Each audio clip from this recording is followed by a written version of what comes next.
Hello and happy lunch hour. My name is Dennis Worrell. I work in stakeholder engagement for the Health Information Technology section here at the Healthcare Authority. This is the Healthier Washington quarterly webinar for August 13th. And today's presentation is about the Clinical Data Repository.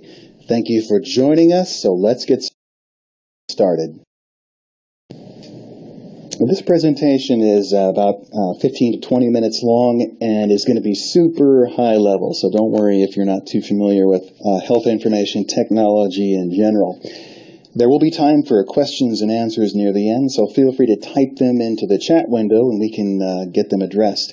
And contact info is going to be at the end of this presentation, so if you have any additional questions, you're more than welcome to send them in. Within maybe a couple of weeks, we will have an email around of the copies of the presentation and the slides, links to the recording and everything else related to this discussion. And any questions that were asked in the presentation will be sent around as well with answers. So in this presentation, we'll go over some terms, and those terms are going to be defined as we go along.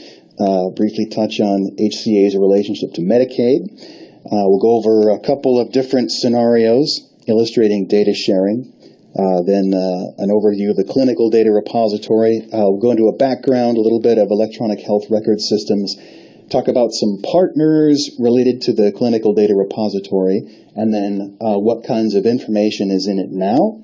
We'll go over the future of the clinical data repository, and then finally we'll have some next steps and some contact info. These are some of the terms that you'll hear during this presentation, and they'll be defined as we go along. So Apple Health or Medicaid, talk about claims information, the clinical data repository, and CDR, so you'll hear those terms interchangeably. Electronic Health Record System, or EHR, eligibility data, and that'll be defined later. Health Information Exchange, you might also hear that as HIE. Of course, we'll go over HIPAA.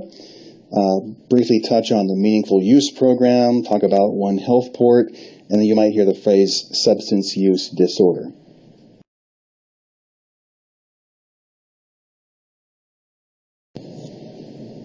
To set the stage, I just want to do some level setting and briefly describe what Healthcare Authority has to do with Medicaid.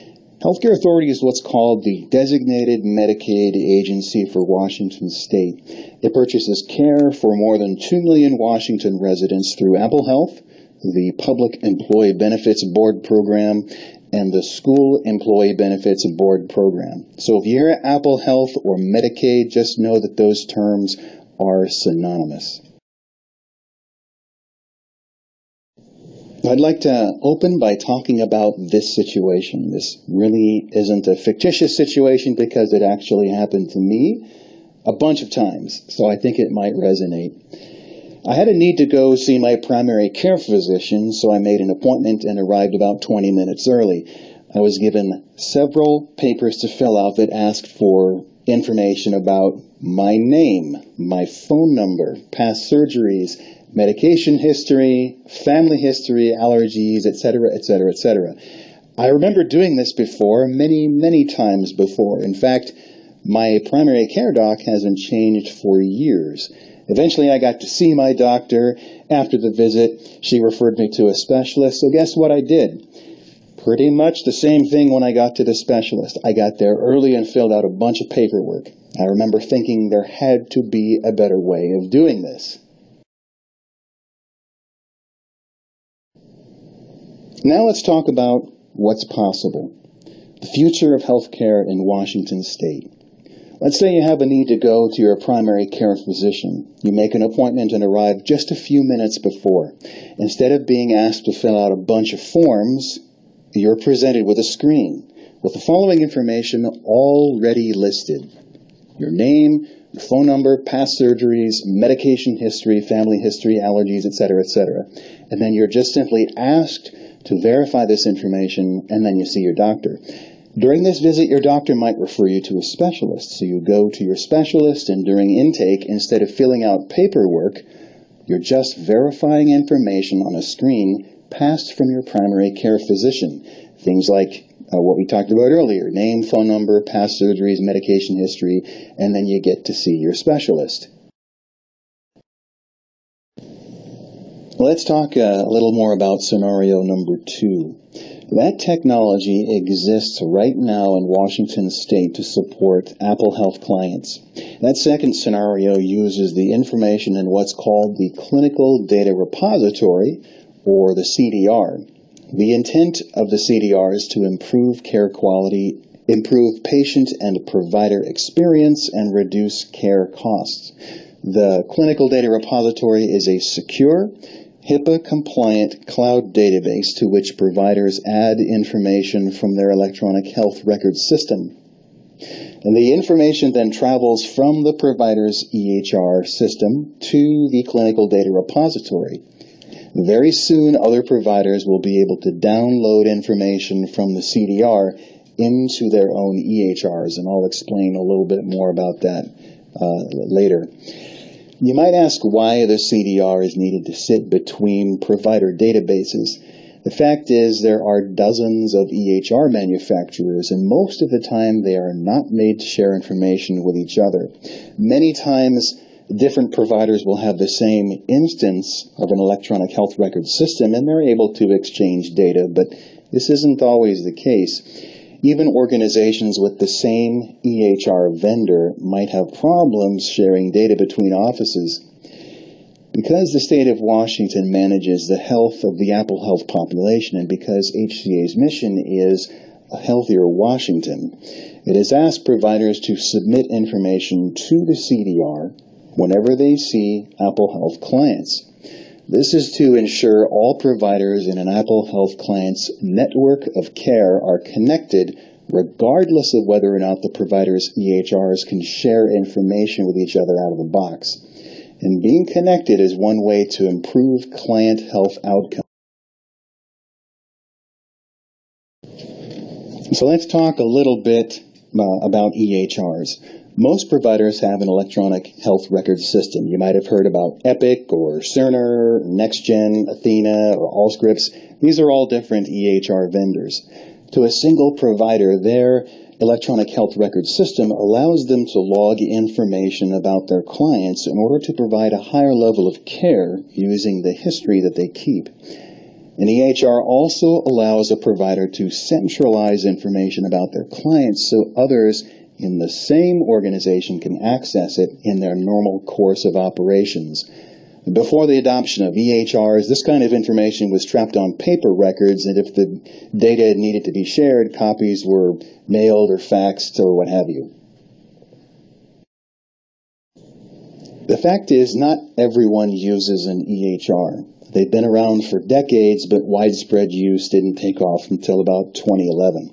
At that time, the Federal Meaningful Use Program, which incidentally is managed by the Healthcare Authority, made funding available for providers to purchase or upgrade their EHRs.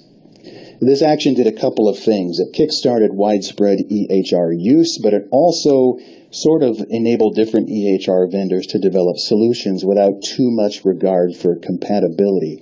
This means although your primary care physician and dentist might have EHRs, it's likely they are from different manufacturers and they are unable to share information with each other electronically. A quick stat, according to healthit.gov, between 2004 and 2017, EHR adoption for office-based physicians went from about 20% to almost 86%, with the largest jump happening from 2011 to 2012. And as a reminder, in case you are a provider, Healthcare Authority manages the Meaningful Use Program, and that runs through 2021. So funding is still available. And I'll have a slide at the end about how providers can reconnect with Healthcare Authority for possible funding opportunities. Let's talk a little bit about how the state of Washington is ensuring Apple Health data is stored and accessed appropriately. Back in 2015, Healthcare Authority awarded development and administration of the Clinical Data Repository to a Seattle-based business called One HealthPort. One Health Port has been around since 2002. They offer a number of services, including a health information exchange. In the context of this presentation, Health Information Exchange is a secure section of the Internet where traffic is managed and made secure by One Health Port. The reason I mentioned One Health Port's Health Information Exchange is because when a participating provider sends data to the CDR, they're really sending that data over One Health Port's secure Health Information Exchange. And providers wanting access to the CDR must be part of One Health Port's Health Information Exchange. This means signing a trust framework agreement and participating in their onboarding process.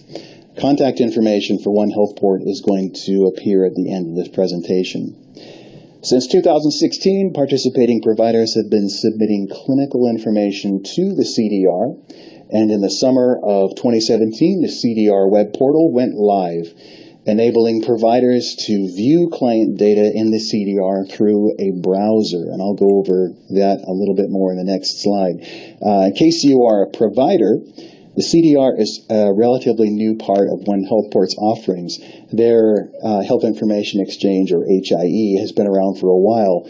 So, for example, when you transmit immunization data to the Department of Health from your EHR, there's a very good chance that you're actually transmitting it over One Health Port's HIE. So I understand this screenshot might be difficult to see, but this is generally what you would see when you logged into the CDR web portal. The CDR communicates care summary data, and this is important, in an industry standard transmission format that most EHRs can support.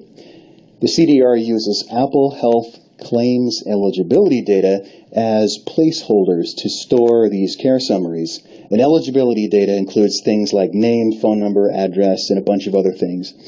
So when a provider transmits an electronic care summary from their EHR, it will know where to go in the CDR because of the client eligibility data that's already there. The CDR currently contains eligibility data on about 2.2 million Apple Health clients. And the CDR also has over 10 million individual care summaries at this time. And this means that many clients have multiple care summaries associated to their record. This is significant because it will help providers build a record of their clients over time, regardless of who provides that care. And 10 million is an exciting number when you consider submissions started in mid-2016. I know I talked earlier about claims information in the last slide, so let's go over that. Earlier I mentioned how an EHR captures clinical information. Its other job is to help providers feed claims information on Apple Health clients to the healthcare authority. Doing this is how providers are reimbursed for the services given to their clients. Another way to look at this is that the CDR contains information on services that Apple Health clients have received based on the history of claims that have been paid. A dental claim might include things like history on fillings, crowns, or cleanings, and encounter data might include things like wellness visits, visits about broken bones or bronchitis diagnoses, and pharmacy claims information includes prescriptions filled and distributed to Apple Health clients by pharmacies. Adding this data helps to inform providers on how to better care for their Apple Health clients, even when clinical care summaries may not be available. The CDR doesn't contain any information related to the payment of those services because its primary purpose is to support care and quality.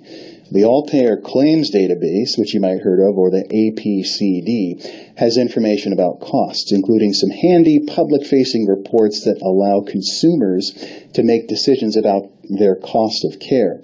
That information can be found on the Washington Healthcare Compare website. Now that we've seen a CDR overview, let's talk about the future of the CDR.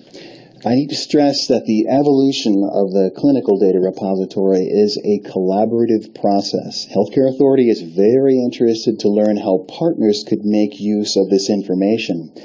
Our goal at HCA is to make sure that all of the information needed to support care can be accessed securely when needed, reducing provider burden and patient frustration. Part of this effort will be increasing the information that's available within the CDR. Part of it will be improving how information securely leaves the CDR. And part of it will be how the CDR uses the Health Information Exchange to connect to other systems. It is vitally important that to provide whole person care, the CDR also support social determinants of health. And HCA is exploring ways to incorporate this into the CDR process. Social determinants includes information about things like housing, employment, and transportation. So keep an eye out for updates on this in future presentations. Just to reiterate, participating providers have been sending care summaries to the CDR from their EHRs since 2016. But the only way to access that data is through an online web portal using a browser. This is a view-only portal. Admittedly, having to refer to anything other than an EHR during a client visit is outside of a clinician's normal workflow. This is because at present, information can't be downloaded into their EHR quite yet. One HealthPort supports the technology to make this happen, and HCA is working through the policies to implement this for our providers. Once that is proven, providers will be able to improve the quality of care they give to their Apple Health clients. And clients will be able to enjoy a heightened level of care from a combined history, and costs can be reduced from otherwise duplicative procedures. Currently, HCA's data policies do not allow substance use disorder information to be transmitted to the CDR. And Healthcare Authority is working on developing software and administrative rules allowing clients, end users, you might say, to have control over who sees their data. Updates on progress can be expected in the coming months. One other thing I'd like to mention, One HealthPort is waiving the first year subscription to their Health Information Exchange for new users. Best advice is to contact One HealthPort through the contact information at the end of this presentation. Thank you for joining me on this overview of the Clinical Data Repository for the Healthier Washington quarterly webinar, this day, August 13th. This slide is our contact information slide. If you have any other questions about the CDR initiative, feel free to send us an email. There's a phone number there as well. The EHR Incentive Payment Program information is also on this slide if you want to reconnect with the Healthcare Authority. Near the top there is the contact information for One HealthPort. And as always, if you have any further questions about any of this, just let us know.